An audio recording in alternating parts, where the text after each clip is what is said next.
Did you know that same-sex intercourse was common, yet it wasn't considered homosexual?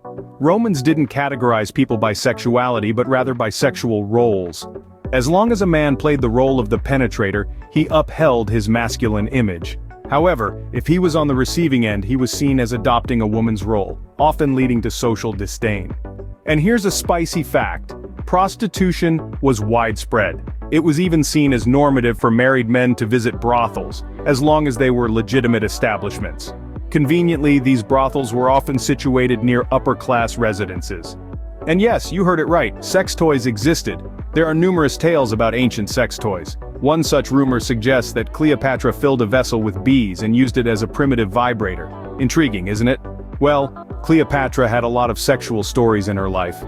Usually, a typical romance in Egypt was arranged between siblings for the purpose of keeping the bloodline pure. However, Cleopatra birthed heirs only for Roman men who served her political gains.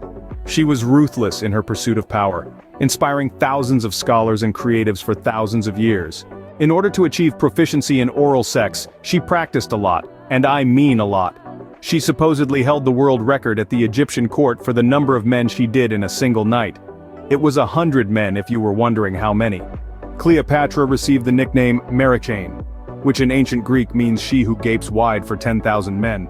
Beside her charm and attractiveness, it was her skills in oral that seduced the almighty Julius Caesar. But in keeping with Egyptian custom, Cleopatra married her brother, Ptolemy XIII, after her father passed away in 51 BCE. Her father designated Cleopatra and her brother as co-regents before his passing because by Egyptian law, she had to have a male co-ruler. At the time of their marriage, Ptolemy XIII was between 10 and 12 years old, something Cleopatra used to her advantage. She quickly pushed aside her brother, issuing administrative documents in her name only, and putting her likeness on coinage. After 3 years of this, however, Ptolemy XIII forced Cleopatra into exile.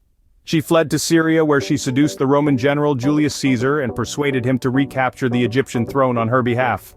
Cleopatra organized orgies that lasted for days. Cleopatra supposedly arranged weeks-long sexually charged parties with her lover Mark Antony. They founded a group known as the Inimitable Livers, or the Society of Inimitable Livers, who lived the good life and, according to historians, engaged in endless debauchery and folly. They feasted, played games, and partied on the outskirts of Alexandria, most likely a cult dedicated to the god Dionysus.